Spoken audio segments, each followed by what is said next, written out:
Hello everyone, welcome to our lesson. Today we are diving into the read and email task, a common part of the TOEFL reading section. This exercise tests your ability to navigate everyday professional communication and pick out essential details like dates, times, and specific requirements. We will break down each part of the message to ensure you can spot the correct information quickly and accurately. Let's get started. If you found this breakdown helpful, make sure to subscribe to myTOEFL for more strategies to help you ace your exam. Let's keep working toward your dream score together. kwalkerdmail.com. The email is addressed to kwalkerdmail.com, identifying the specific individual who is receiving this information. Music Academy Classical Center org. This message is sent from Music Academy Classical Center org, suggesting the context is a formal musical education institution. Evanelavive T224. The date 11/27/T24 is provided here.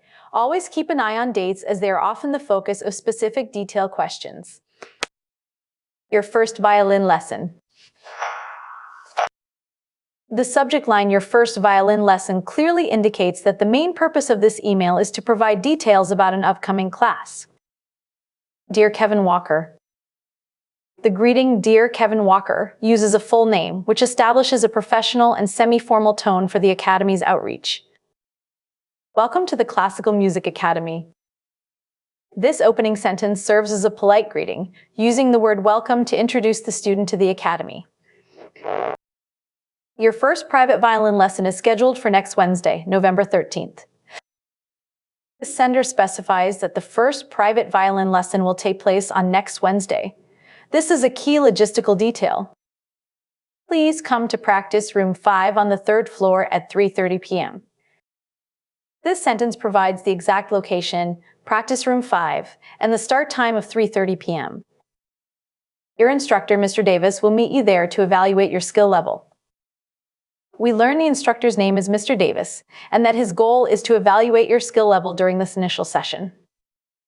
You must bring your own violin and a portable music stand for the class.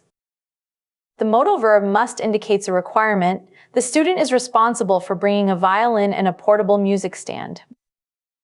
Sheet music for the first month will be provided to you free of charge. This sentence clarifies that sheet music will be provided, meaning the student does not need to bring their own music yet. Please arrive 10 minutes early to tune your instrument before the session starts.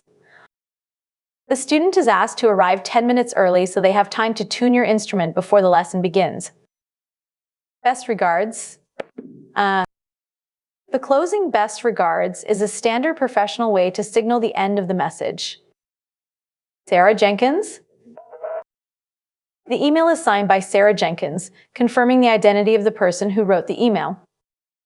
When is the first violin lesson scheduled to begin? The question asks for the specific time and day the lesson is scheduled to begin. We need to find the exact intersection of day and time in the text. Now, keeping this in mind, let's look at our options. Let's take a closer look at option A. Wednesday at 5 p.m. While the day is correct, the time 5 p.m. is a distractor. The text explicitly states the lesson is at 3:30 p.m. Let's eliminate this. Now let's examine option B. Monday at 3:30 p.m.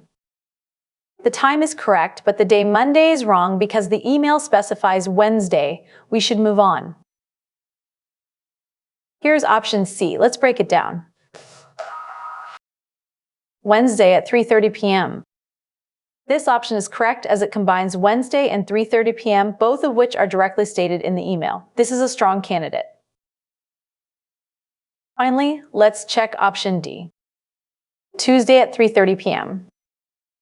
The day Tuesday does not appear in the text at all, making this option clearly incorrect. Therefore, the correct answer is option C because it perfectly aligns with the day and time mentioned in the text.